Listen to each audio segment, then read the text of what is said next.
Pour organiser une visioconférence, on va utiliser un serveur qui est hébergé chez nous, donc qui nous appartient. Et donc ce serveur, je l'ai appelé coucou.infodroit.org, il n'est pas répertorié dans Google. Et on arrive ici sur une page de présentation, Jitsi. Vous voyez le logo ici, Jitsi, c'est le serveur, le nom du logiciel en fait, qui est installé sur le serveur. Donc, on est hébergé chez nous, ce qui veut dire qu'on a la garantie de la confidentialité des données et des échanges. Tous les échanges sont chiffrés de bout en bout, ce qui fait que même moi, je n'ai pas accès à ce qui se dit puisque tout passe de façon chiffrée sur le serveur.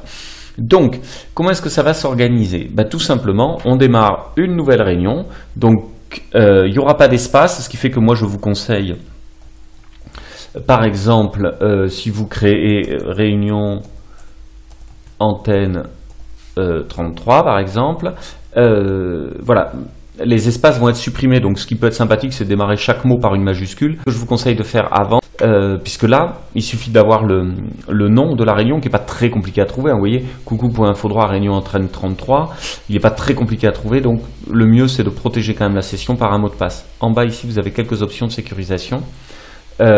Ici, ajouter un mot de passe, donc vous mettez un mot de passe, ce mot de passe peut être n'importe quoi, le plus simple c'est de taper des lettres au hasard, on fera que du copier-coller, on l'ajoute, et une fois qu'il a été ajouté, je peux le copier.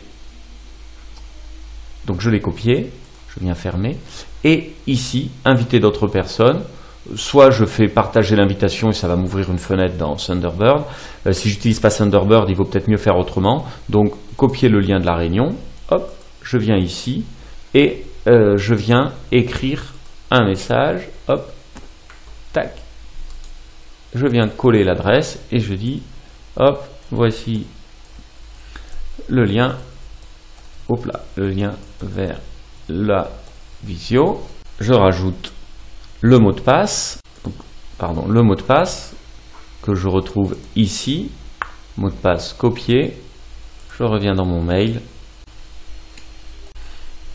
le mot de passe, voilà, et je n'ai plus qu'à donner des destinataires et envoyer mon message. Les gens vont recevoir le message et vous aurez les choses comme vous le verrez dans la deuxième partie de la vidéo.